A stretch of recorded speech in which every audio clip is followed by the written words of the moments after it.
1:15 p.m. This is the Sri Lanka Broadcasting Corporation.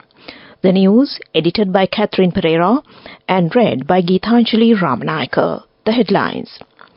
The Deputy Finance Minister of Japan has assured to provide their continuous support to Sri Lanka. 8 Sri Lankans rescued from Myanmar cyber slave camps repatriated. Electricity sector reforms gazetted to be tabled in Parliament. Sri Lanka's Piyumi Wijesekara among NASA's new crew for the next simulated Mars journey. Injunction issued preventing Maithripala Sirisena from functioning as the SLBC chairman extended. Foreign news. Ukraine warns of WW3 ahead of long-stalled Congress aid vote. State Minister Shahan Semasinga, who is currently participating in the Middle Year Summit of IMF and the World Bank, held discussions with the Deputy Finance Minister on International Affairs of Japan, Fuji Dairo. He appreciated the economic program achieved by Sri Lanka. He also commended the strong leadership given by President Ranil Wickremesinghe in economic management in the country. The Deputy Finance Minister of Japan has assured to provide their continuous support to Sri Lanka. Attention was also focused on the progress of debt restructuring program. 8 Sri Lankans, including 2 females who were rescued from the cyber scamming camp in Mayawadi area of Myanmar, have arrived in Sri Lanka this morning after being repatriated with the help of the International Organization for Migration, IOM, and the Ministry of Foreign Affairs. Out of the 56 Sri Lankans who were trapped in cybercrime camps in Mayawadi, 8 were rescued by the Myanmar government authorities in early March and sent to the Mayawadi Central Police Station, following which they safely arrived at the Embassy of Sri Lanka in Thailand on April 11th. This news comes to you from the Sri Lanka Broadcasting Corporation. The proposed electricity sector reforms have been published in the Government Gazette yesterday as the Sri Lanka Electricity Bill. Posting on X, Minister of Power and Energy Kanchana Wijesekara said that accordingly the bill will be presented to the Parliament in the next sitting week. Meanwhile, the amendments suggested by the stakeholders in January have been drafted into the revised bill, according to the Minister. NASA has selected a new crew of 4 volunteers to participate in a simulated mission to Mars within a habitat at the agency's Johnson Space Center in Houston. Jason Lee, Stephanie Navarro, Sharif Al-Romaiti, and Piyumi Wijesekara will step into the agency's Human Exploration Research Analog, or HERA, on Friday, May 10th, and once inside, the team will live and work like astronauts for 45 days. The crew will exit the facility on June 24th after they return to Earth. Josh Barker and Brendan Kent are this mission's alternate crew members. The mounting tensions in the Middle East that are becoming increasingly unpredictable are likely to impact the Ceylon tea cuppa, the industry stakeholders said, especially since over 50% of the island nation's tea is exported to that region. While the issues stemming from Red Sea attack have already impacted the industry with longer delivery time and higher freight costs, new issues such as the closure of airspace, among others, could add to the woes. And the Colombo District Court ordered the interim injunction issued preventing former President Maithripala Sirisena from functioning as the chairman of the Sri Lanka Freedom Party, SLFP, to be extended until May 9th. This order was issued when a case filed by former President Chandrika Bandaranaike Kumaratunga was taken up before the court today. And that ends local news for now. The main news story is brought to you by Sinhala Mahatmya. Specialist doctor on sports and body fitness Dimuthu Mannage says that non-communicable diseases can be prevented by engaging in sports and exercise programs. The number of people who have suffered from diabetes and high blood pressure have been increased considerably. Daily exercise is important to prevent many diseases, and that came to you in the main news story. The main news story was brought to you by Sinhala Mahatmya. In Watchlight this afternoon, strict measures will be taken against anyone causing inconvenience to foreigners visiting the country. She expressed concern over a group of individuals engaging in such indecent behavior, labeling them as disgraceful, Tourism State Minister Dana Gamge said.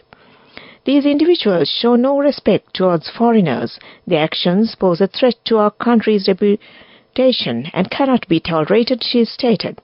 The State Minister highlighted that modern-day tourists are well informed and not easily misled. She stressed the importance of maintaining Sri Lanka's reputation for friendliness and hospitality. And that came to you in Watchlight. Coming up, World News.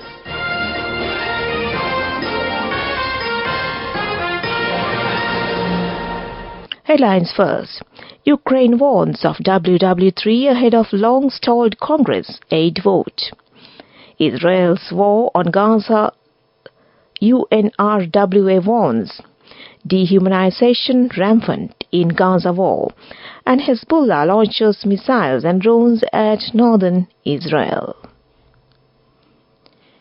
Ukraine's Prime Minister has told the BBC there will be a third world war if Ukraine uses its conflict with Russia, as he urged the US Congress to pass a long-stalled foreign aid bill. Denis Shamhal expressed careful optimism that US lawmakers would pass the hotly contested measure, which has $61 billion earmarked for Kyiv. The House of Representatives is set to vote on the package this Saturday. The proposal includes funding for Israel as well as the Indo-Pacific. Speaking to the BBC in Washington, D.C. yesterday, Prime Minister Shamhal said of the U.S. security assistance. UN Agency for Palestinian Refugees, UNRWA, Chief Philippe Lazzarini told the UN Security Council that Israel's bombardment and a merciless siege have transformed Gaza beyond recognition. And dehumanization is rampant in the war. 7 people, including women and children, have been killed in the latest Israeli strike on Rafah in the southern Gaza Strip, Wafa reports. Qatar's Prime Minister says Gaza ceasefire talks are stumbling and that some parties have used the mediation for narrow political interest. The Lebanese armed group Hezbollah has claimed responsibility for an attack on a military facility in northern Israel that wounded at least 14 soldiers, saying it was carried out in retaliation for Israeli strike that killed Hezbollah members. The Israeli military said 14 of its soldiers were wounded in Wednesday's attack and 6 were in serious condition. It added that it had struck the sources of fire. The Iran-aligned group said it launched a combined attack with guided missiles and explosive drones on new military reconnaissance command center in Arab al-Aramshe, an Arab-majority village of northern Israel near the Lebanese border. And back to the headlines of the world news. Ukraine warns of WW3 ahead of long-stalled Congress aid vote. Israel's war on Gaza Lib, UNRWA warns. Dehumanization rampant in Gaza war, and Hezbollah launches missiles and drones at northern Israel. And that ends world news.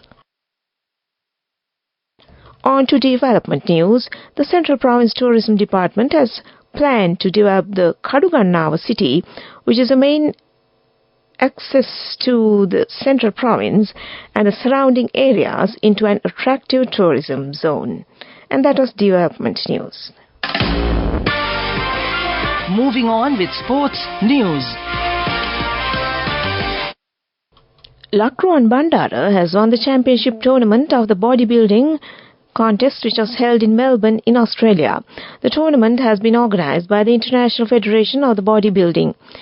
He has secured the first and the third places under 3 categories of the tournament. And that was sports news.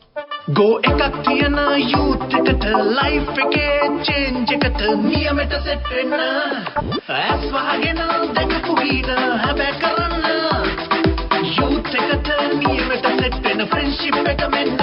The all new NSB Ithru Mithru account, NSB IM, a plan for your dream. Business News, sponsored by National Savings Bank, the safest place for your money. On to business news. Sri Lanka crossed the 700,000 tourist arrival milestone within the first 14 weeks of the year, almost half of the time frame taken to reach the mark in 2023. The provisional data from the Sri Lanka Tourism Development Authority showed that from January 1st to the 15th of April, the island nation welcomed a total of 718,315 international visitors. And that was business news.